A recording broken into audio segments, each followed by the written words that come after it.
우리 주 예수 그리스도의 하나님, 영광의 아버지, 하나님의 크신 긍휼하심을 믿고 주님의 나라와 영광으로 부르심을 받은 존귀한 백성들이 우리 하나님 아버지께 경배와 감사와 찬양을 드리려고 우리의 자녀들과 함께 주님의 이름으로 하나님의 면전에 서 있습니다.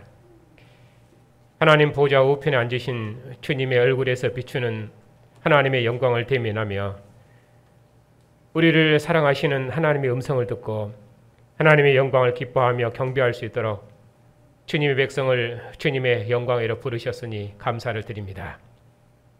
하나님의 영광의 면전에서 하나님의 이름을 부르며 하나님의 구원을 기뻐하고 찬양하는 주님의 백성들에게 하나님의 크신 권세와 영광을 나타내시옵고 하나님을 대면하는 생명과 기쁨을 충만케 해주시옵소서. 오늘도 주님께서 택하여 세우신 백성들을 주의 상으로 부르셨사오니 주님의 상에서 먹고 마시는 백성들을 기뻐하시옵고 주님의 백성들을 통해서 천하 만국을 주의 나라로 이루시오며 주의 백성들을 통해서 세세토록 존귀와 찬양과 영광을 받으시옵소서. 우리 주 예수 그리스도의 이름으로 기도하옵나이다. 아멘.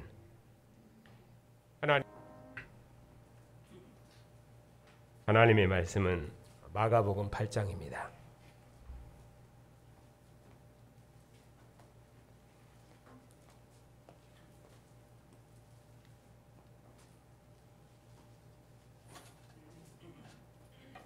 (8장) 11절부터 26절까지입니다.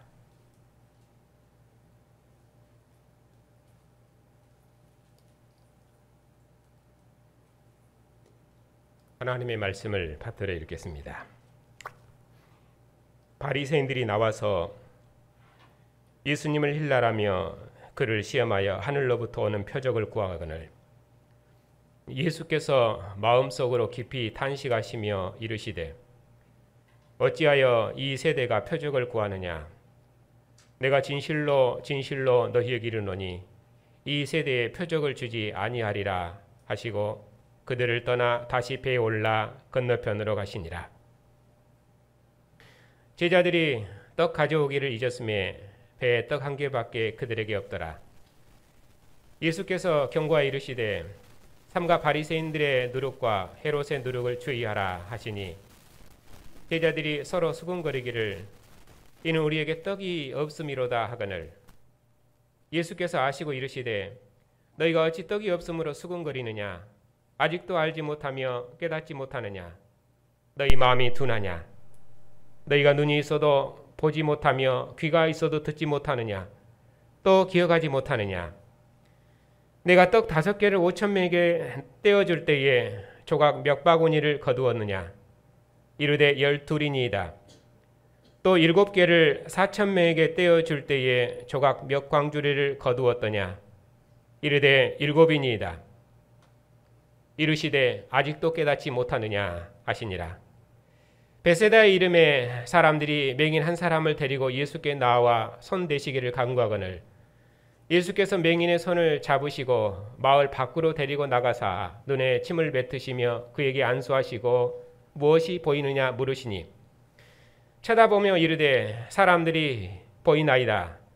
나무 같은 것들이 걸어 다니는 것을 보나이다 하거늘 이에 그 눈에 다시 안수하시매 그가 주목하여 보더니 나아서 모든 것을 밝히 보는지라.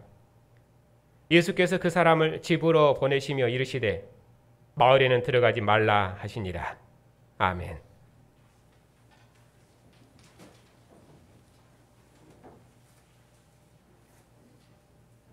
기도합시다.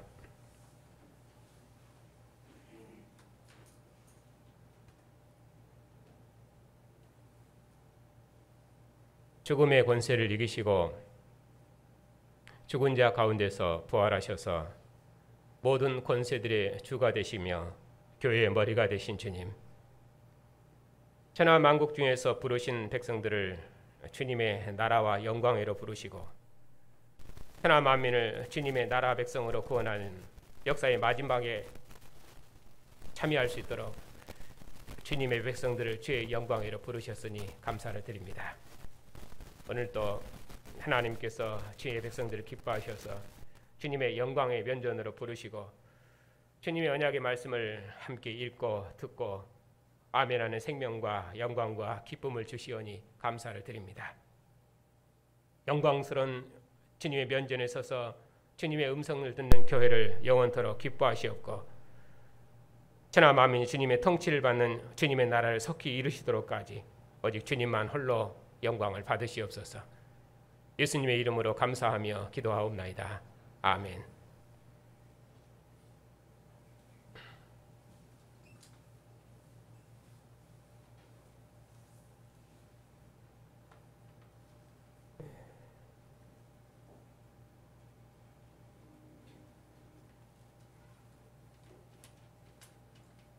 마가복음은 특별히 오늘 여기 8장에 속해 있는 이 본문은 7장부터 시작하는 단락에 속해 있습니다.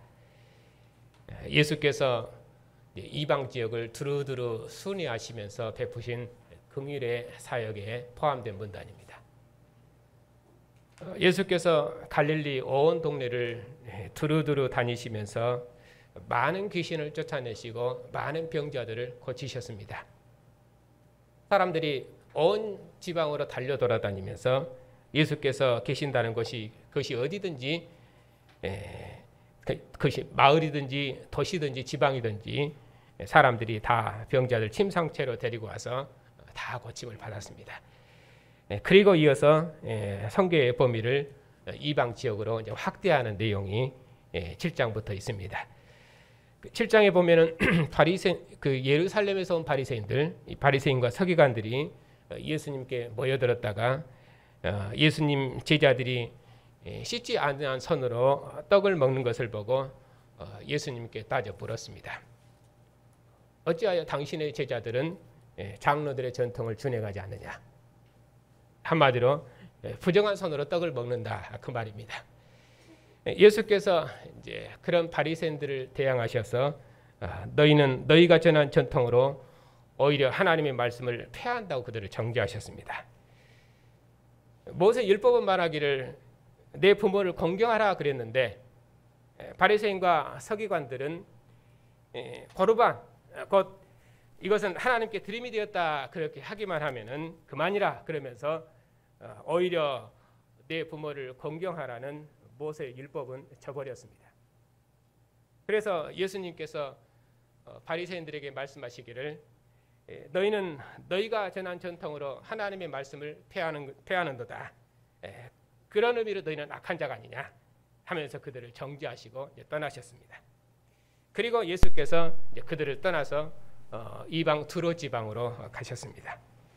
그러니까 바리새인과 서기관들이 그들의 전통으로 예수님을 비판한 것이 예수께서 전도를 이방 지역으로 이렇게 확장해 나가는 그런 동기가 된 것입니다. 그런 흐름이 이제 오늘 본문에서도 동일하게 반복됩니다.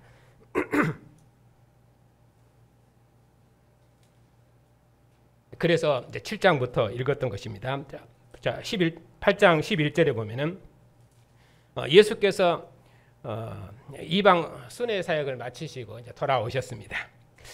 아마도 바리새인들은 예수께서 이방 땅에서 돌아오기만을 기다렸을지도 모릅니다. 예수께서 돌아오시자 11절입니다. 바리새인들이 기다렸다는 듯이 예수님께 따져 물었습니다. 무엇을 따져 물었습니까? 법문은 직접 설명하지 않지만은 왜 예수께서 부정한 이방 땅에 들어가셨는지, 왜 부정한 이방인에게 긍휼을 베푸셨는지 아마 그런 것을 따져 물었을 것입니다. 그들은 이전에도 예수께서 세리, 곧 죄인들과 함께 잡수시는 것을 보고 따져 물었습니다. 또 손을 씻지 않고 떡을 먹는 예수님 제자들을 보고 그들의 정결법을 따라서 왜 장로들의 전통을 진행하지 않느냐 하고 또 그렇게 따져 물었습니다. 바리새인들은 생각하기를 장로들의 전통을 준행하는 자기들은 정결하고 손을 씻지 않고 먹는 예수님 제자들은 부정하다고 그렇게 판단했습니다. 그런데 예수께서 율법 없는 부정한 이방 땅에 들어가셔서 이방인에게 긍휼을 베푸셨기 때문에 당연히 따져 물었을 것입니다. 당신은 어찌하여 거룩한 유대인으로서 부정한 이방 땅에 들어가서 부정한 이방인에게 공의를 베풀 수 있습니까? 아마 그렇게 실문했을 것입니다. 바리새인들은 생각하기를 메시아는 자기 백성이 있는 곳에서 표적을 보여주지 부정한 이방 땅에 들어가면 안 되고 또 부정한 이방 땅에 씨를 뿌리면 안 된다고 생각했습니다. 그래서 바리새인들은 예수께서 부정한 이방 땅에 들어가셔서 긍휼을 베푸시고 또 이방인들로부터 칭송받으신 것을 그들은 도저히 받아들일 수가 없었던 것입니다. 그래서 예수님을 힐난하며 하늘로부터 오는 표적을 구했던 것입니다. 다른 표적이죠. 메시아 표적입니다.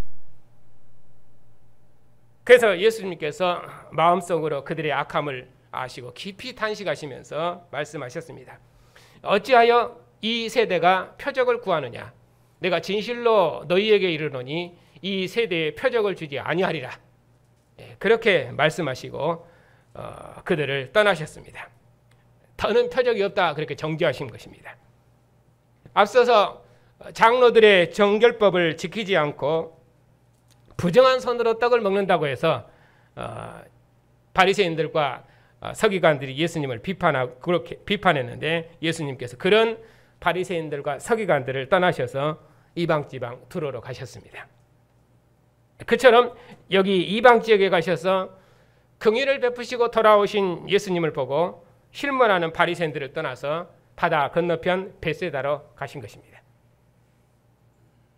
그러니까 7장 1절에 있는 내용과 8장 11절의 내용은 서로 상응하는 그런 관계를 가지고 있습니다. 이렇게 예수께서 이방 지역으로 가시게 된 동기가 무엇입니까? 바리새인들이 예수님을 거절했기 때문입니다. 그래서 예수님께서 제자들에게 바리새인들과 헤롯의 누룩을 조심하라 그렇게 말씀하셨던 것입니다. 다음 문단에 나오는 내용이 이제 제자도입니다. 여기 보면은 14절부터 보면 떡 이야기가 길게 나오는데 실은 바리새인과 헤롯의 누룩을 조심하라 하는 것이 이 제자도의 핵심입니다. 제자들이 급히 나오느라고 떡 가져오기를 잊었기 때문에 제자들에게 떡 한 개밖에 없었습니다. 벳세다로 가시는 배에서 예수께서 제자들을 경고하시면서 가르치셨습니다. 삼가 바리새인의 누룩과 헤롯의 누룩을 주의하라. 제자들이 생각하기를 우리가 떡 없는 것을 예수님께서 어떻게 하시고 이런 말씀을 하시지 하고 아마 떡 문제로 자기네들끼리 서로 수군거렸습니다. 그래서 예수께서 떡이 없어 수군거리는 제자들을 보시고 책망하셨습니다. 너희가 귀가 없냐 눈이 없냐 그렇게 깨달음이 없냐 기억이 없냐 내가 떡 5개로 5,000명을 먹일 때 몇 바구니를 거뒀느냐. 제자들이 대답 아주 잘했습니다. 7바구니를 거뒀습니다. 12바구니를 거뒀습니다. 또 내가 떡 7개로 4,000명을 먹일 때 몇 바구니를 거뒀더냐. 7바구니를 거뒀습니다. 예수님의 질문에 이렇게 제자들이 대답을 잘했습니다. 그런데 예수님께서 말씀하시기를 마지막 21절에 결론이죠. 아직도 깨닫지 못하느냐. 그렇게 책망하시고 끝내셨습니다. 떡 이야기를 하시면서 예수님께서 바리새인과 누룩의 헤롯을 주의하라 그렇게 말씀하십니다. 실은 바리새인과 헤롯의 누룩을 주의하라 그렇게 말씀하셨는데 제자들은 그것을 떡 이야기인 줄로 알고 그렇게 받아들인 것입니다. 그러니까 전혀 다르게 받아들인 것이죠. 그러니까 실은 내용은 떡 이야기가 길게 있지만 떡 이야기가 핵심이 아니고 누룩입니다. 바리새인과 헤롯의 교훈 그것을 주의하라. 그걸 지금 경고하는 것입니다.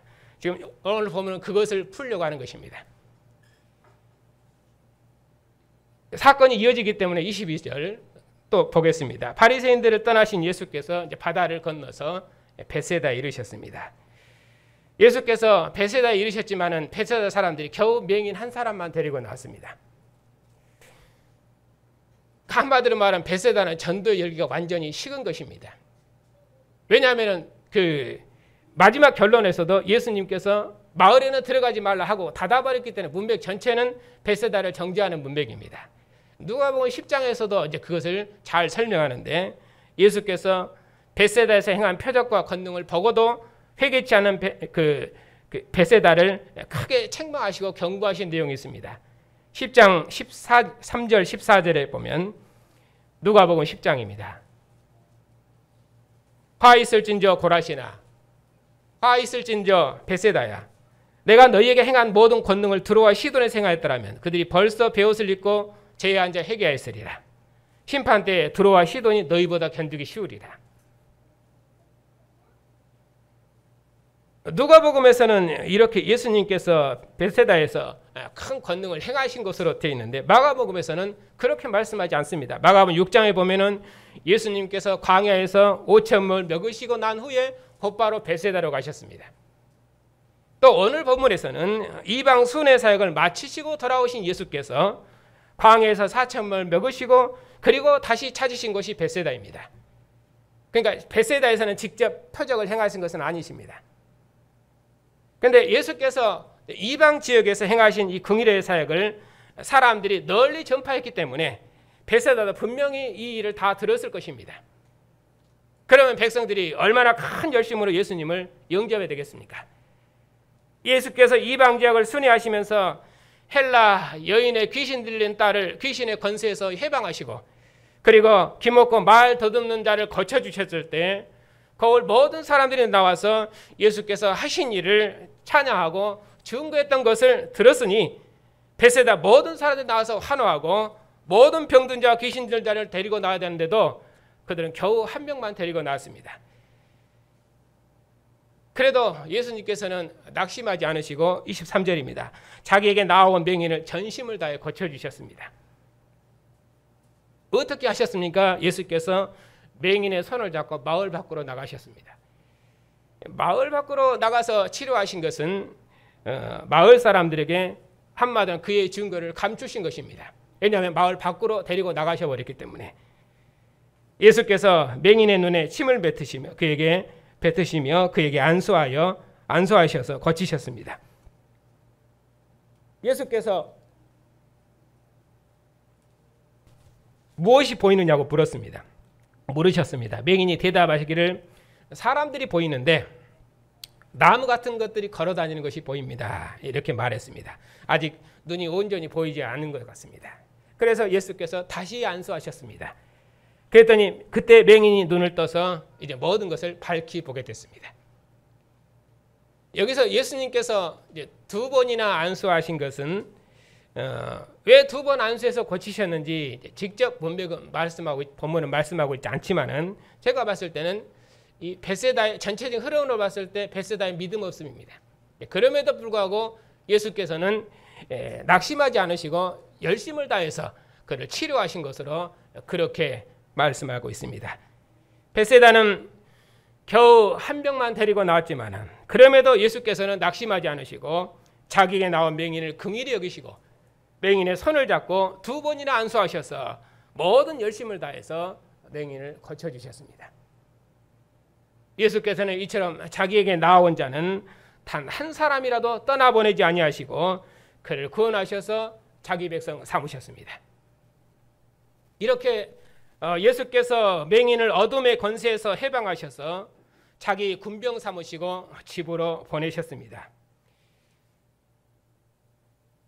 마가복음 5장에서 군대 귀신 들린 자를 귀신의 권세에서 해방하시고 자신을 따르는 군병을 삼으셔서 그 마을에 남기시고 그리고 자기를 증거 틀어 가셨는데 또 이 맹인을 고치신 사건은 예루살렘에 예수님께서 입성하시기 전에 여리고성에서 맹인을 고치셨는데 그때도 구원받은 맹인이 길에서 예수님을 따랐습니다. 이렇게 예수님께서는 자기 백성을 고치시고 그를 자기 군병 삼아서 그의 증인 삼으셨습니다. 그처럼 벳세다에서도 예수님께서 맹인을 고치시고 그를 주님의 군병으로 삼아서 집으로 보내셨습니다. 그러나 마을 사람들에게는 들어가지 말아라. 마을에는 들어가지 말아라. 그렇게 말씀하셨습니다. 한마디로 예수께서 마을에는 그의 증거를 감추신 것입니다. 예수께서 전에 거라사에서 군대 귀신 들린 자를 구원하셔서 그 사람을 그의 집으로 보내셨는데 그가 가서 예수께서 자기에게 하신 구원의 큰 일을 온 데가볼리에 전파했습니다. 모든 사람이 놀랍게 여기며 찬송하고 따랐습니다. 전도에 큰 성과가 있었습니다. 근데 여기서도 예수님께서 제자를 집으로 보내셨는데 근데 벳세다에서는 어떻게 복음이 전파돼서 큰 성과가 있었는가? 그런 언급은 전혀 없습니다.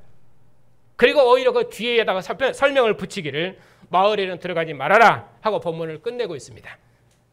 이는 벳세다를 완전히 심판하신 문맥입니다.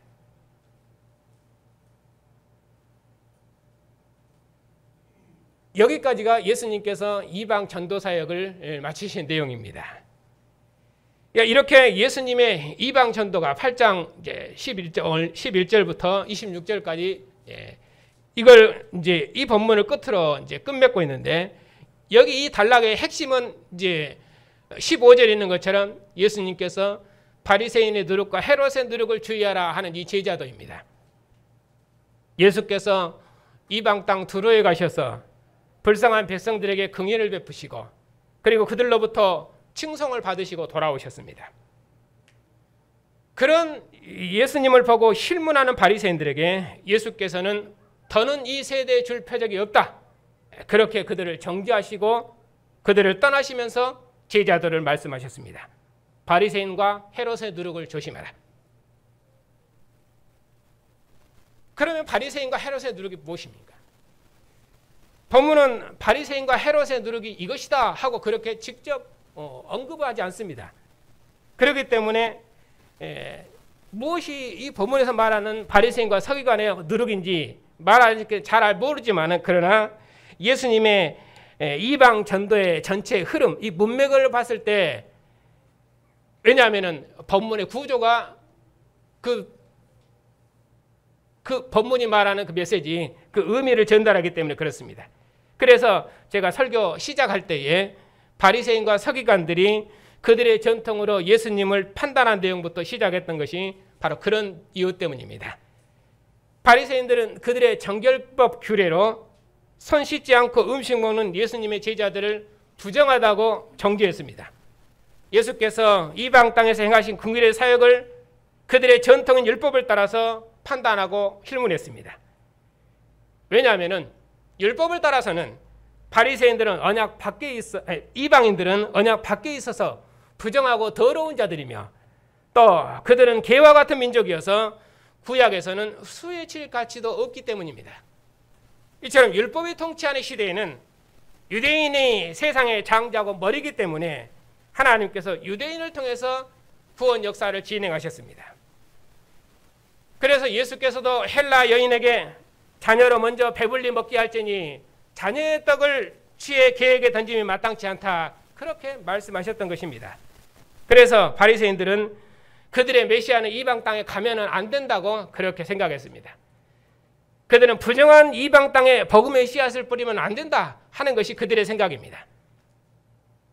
무슨 이방인이 세상을 구원하겠습니까? 세상을 장자는 유대인이 이방인이 아닙니다. 세상에 구원을 주는 자는 유대인이지 이방인이 아닙니다. 그것이 바리새인들의 생각이고 바리새인들의 누룩입니다. 그런데 예수께서는 이방 땅 두로에 가셔서 헬라 여인의 간청을 들으시고 그녀의 딸을 귀신의 권세에서 해방해 주셨습니다. 그리고 그 부정하다는 이방 지역을 두루두루 순회하시면서 기먹고 말 더듬는 자를 직접 만지셔서 치료해 주셨습니다. 개와 같은 부정하고 비천한 이방인들이 예수께 나와서 귀신의 권세에서 해방되는 긍휼하심을 입고 그들이 주님을 찬양하고 예수께서 행하신 긍휼의 일을 온 땅에 널리 전파하는 영광의 증인이 되었습니다. 이처럼 예수님께서 크신 은혜와 긍휼을 나타내시고 돌아오셨습니다. 어디서? 이방 땅에서. 그러니 당연히 바리새인들이 예수님을 메시아로 받을 수 없었던 것입니다. 바리새인들이 말하기를 자기들은 여호와의 상에서 먹는 아들들이요, 할례 없는 이방인은 언약 밖에 있어서 부정한 개와 같다고 얘기했기 때문에 예수께서 하늘로부터 오신 메시아라면 이방 땅에 가셔서 복음의 씨앗을 뿌리면 안 되는 것입니다. 물론 바리새인들은 거룩하고 이방인은 부정하다는 등급의 차이는 그건 역사적으로 맞는 말입니다. 그러나 다윗과 솔로몬의 통치가 바다 끝 두로까지 미쳤을 때에 두로는 하나님의 성전을 짓는 일에 물자를 공급해서 그들은 다윗 왕제의 영광에 참여했습니다. 하나님께서 이방 도성 니느웨를 아끼셨고 또 고레스 왕 이방 왕 고레스를 자기 종 삼으셔서 이스라엘을 고토로 돌아오는 일에 쓰셨습니다. 그리고 이제 구약 역사의 종말에 하나님의 아들로 오신 하나님의 권세 있는 사역, 예수님의 이 권세 있는 사역이 갈릴리를 넘어 저 북방 지중해 해변 두로에까지 미쳤던 것입니다. 왜냐하면 하나님의 아들의 통치, 새로운 하나님의 아들의 통치가 시작됐기 때문입니다. 예수께서는 이렇게 귀신의 권세 아래 있는 이방 땅 두로에 가셔서 귀신의 권세를 꺾으시고 귀신의 권세 아래 있는 불쌍한 이방 여인을, 그 여인의 딸을 구원하시고, 그리고 기먹고 말 더듬는 사람을 탄식하시면서 그들의 눈과 귀를 열어주셨습니다. 그들의 귀를 열으셔서 주님의 음성을 듣게 하시고 그들의 입을 열어서 주님의 구원을 찬양하고 증거터러 가셨습니다. 그리고 저 두로에서부터 3일을 함께하며 굶주린 불쌍한 무리들을 긍휼히 여기시고 그들을 배불리 먹이셔서 집으로 보내셨습니다. 그러나 바리새인들은 예수께서 이방 지역에 들어가신 것도 받아들이지 못했을 뿐 아니라 더구나 이방인들이 주님의 긍휼하심을 입고 주님의 구원을 찬양하는 것은 도저히 받아들일 수 없었습니다.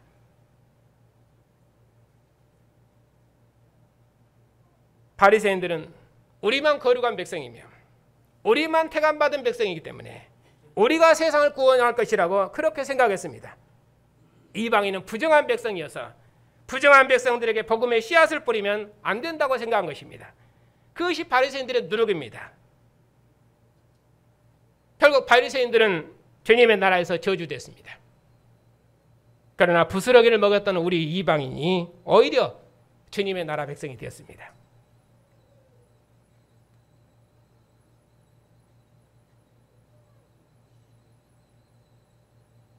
예수께서 이렇게 바리새인들의 누룩을 주의하라 그렇게 말씀하신 것은 그들이 예수님의 표적을 보고도 믿지 않아서가 아니라, 표적을 보고도 믿지 않는 대적자여서가 그래서 그런 것이 아니라 그들의 전통으로 예수님의 종말의 사역을 그들이 잘못 판단했기 때문입니다.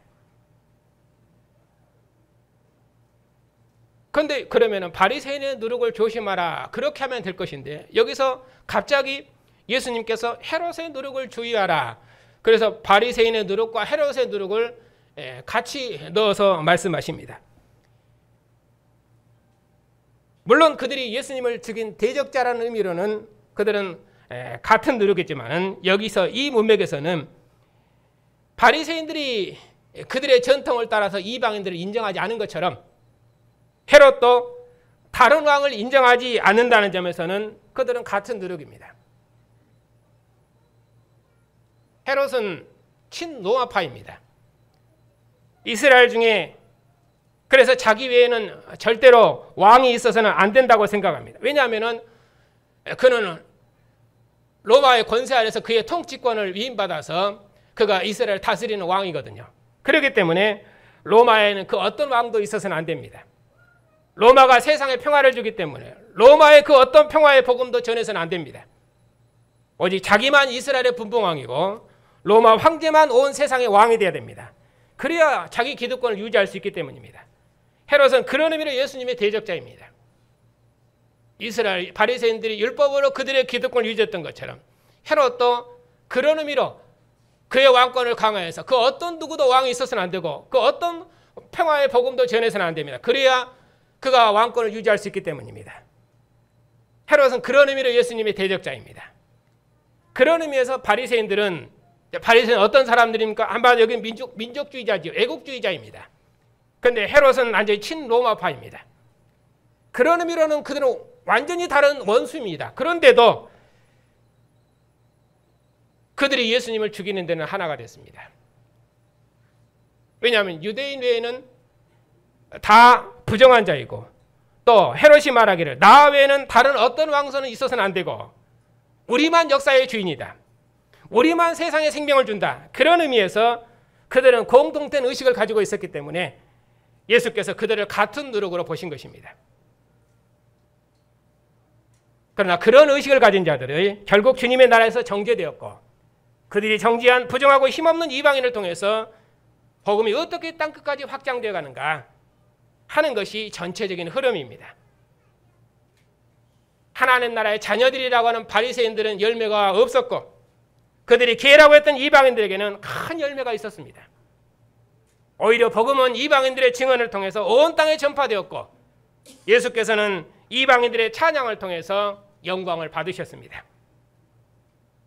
이런 문맥에서 예수께서 바리새인과 서기관들의 누룩을 경고하신 것입니다. 그러면 이제 이렇게 바리새인과 서기관들의 누룩을 이제 어떻게 적용할 것인가 하는 것입니다.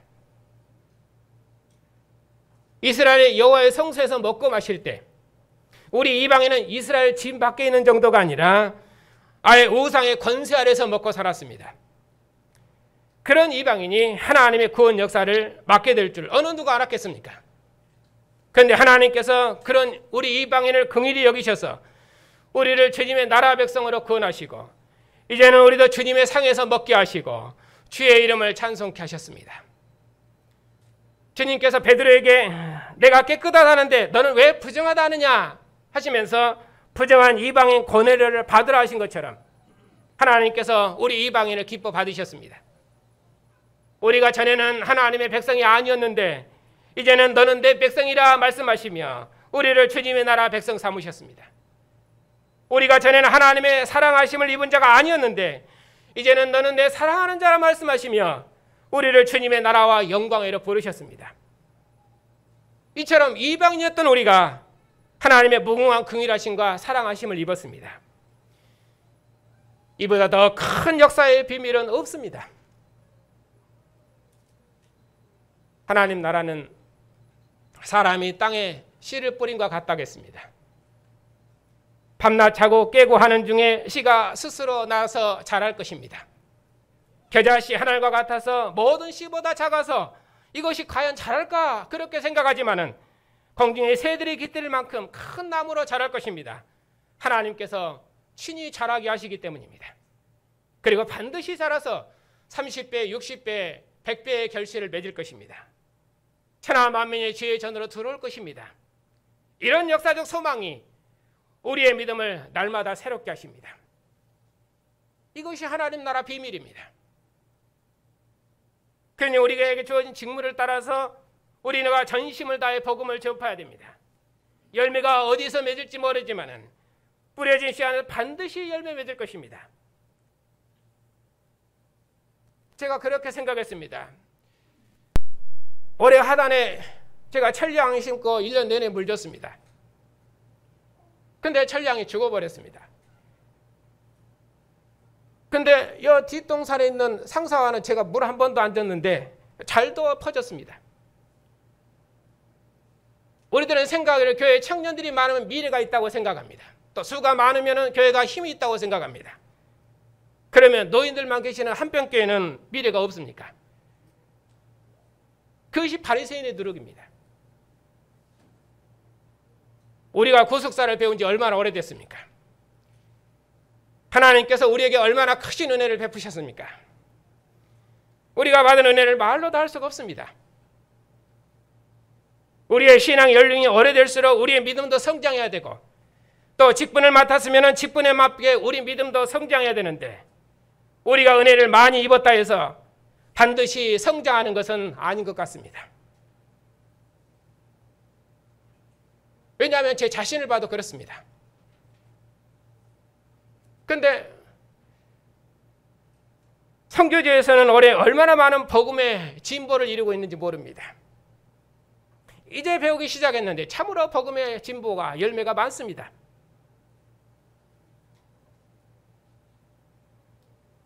그것만 그런 것이 아니라 크게는 하나님의 구원 역사를 봐도 그렇습니다.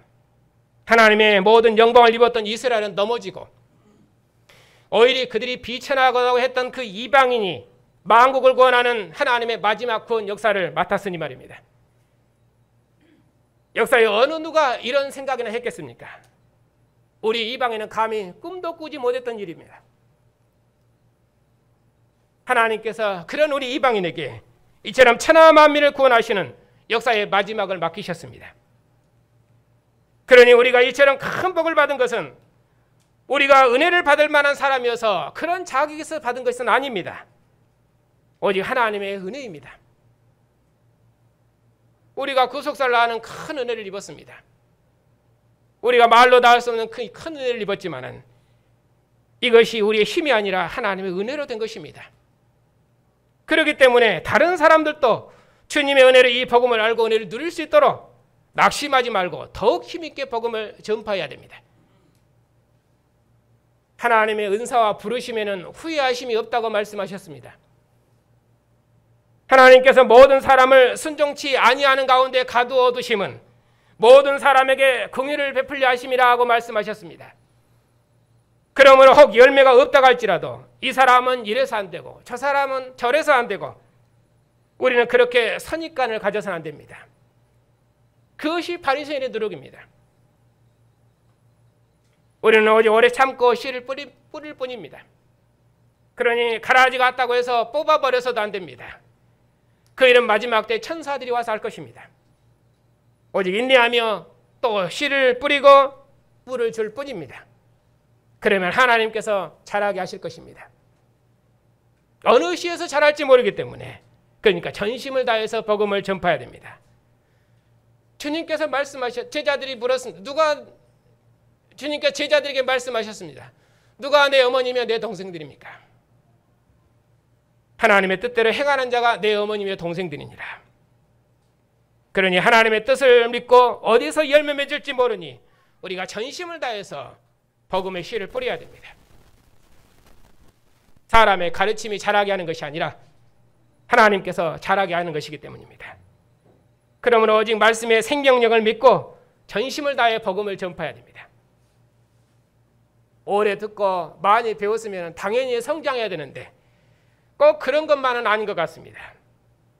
우리를 봐도 그렇고 또 벳세다를 봐도 그렇습니다. 하나님께서는 인자하시지만 그럼에도 하나님의 준엄하심을 절대로 잊어서는 안 됩니다. 하나님께서 참 감람에서 나온 원가지들도 아끼지 아니하셨으므로 돌감람에서 나온 가지들이야. 그 말할 것도 없습니다.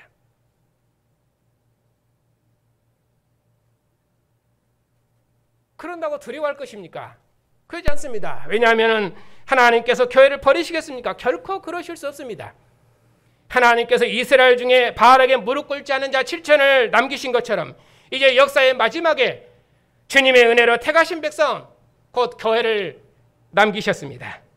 하나님의 무궁한 긍휼하심이 원수된 우리 이방인을 부르셔서 하나님의 영광과 찬송이 되게 하시고 인내와 이르에 하나님께서 우리로 그리스도 예수를 본받아 서로 뜻이 같게 하시고 한 마음과 한 입으로 하나님 곧 우리 주 예수 그리스도의 아버지께 영광을 돌리게 하셨습니다.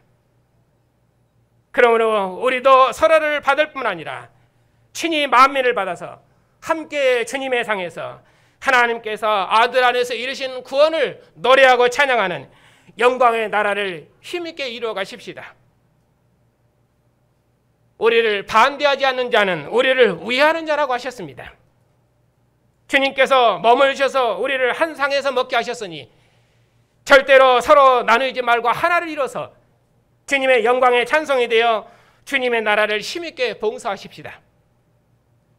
하나님의 나라는 단체전입니다. 그러니 서로 돕고 서로 위로하고 서로 격려해서 함께 주님의 나라를 이뤄야 됩니다. 하나님의 사랑하심을 입은 성도 여러분, 예수께서 많은 사람을 구원하시기 위해서 죽음의 잔을 마시시고 죽음의 권세로부터 승리하셨습니다. 그 주님께서 오늘 주의 승리의 날에 주님의 교회를 왕의 식탁에서 먹게 하셨습니다. 이제는 내 피와 내 살을 먹으라 하심으로 우리로 주님과 한 영 한 생명으로 사는 새로운 생명의 교제를 주셨습니다.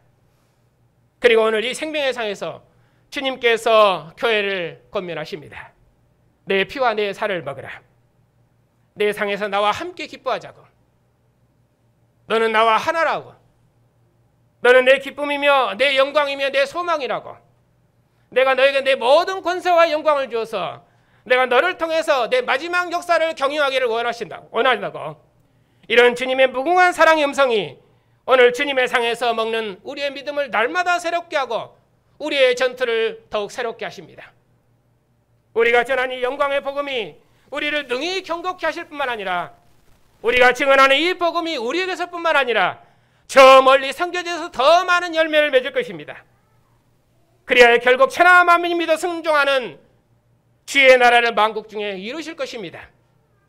복음은 생명의 능력이 있어서 하나님께서 반드시 자라게 하실 것이며 반드시 열매 맺게 하실 것입니다. 그리하여 만국이 자기 영광을 가지고 주님의 교회로 들어올 것입니다. 이런 확실한 소망 가운데서 절대로 낙심하지 말고 모든 힘을 다해서 우리 함께 주님의 복음을 힘있게 전파하십시다. 주님의 나라 영광을 봉사하는 여러분에게 주님의 은혜가 함께 하시기를 축복합니다.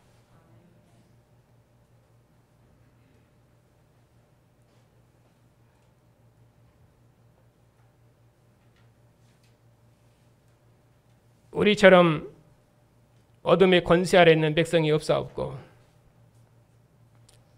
우리처럼 하나님을 멀리 떠나서 원수된 죄인들이 없었사온데 하나님께서 그런 우리를 무응히 긍휼히시고 기뻐하셔서 주님의 상에서 먹게 하시고 하나님의 마지막 구원을 함께 섬기며 봉사할 수 있도록 우리를 주님의 나라와 영광으로 부르셨으니 참으로 감사하고 감사를 드립니다.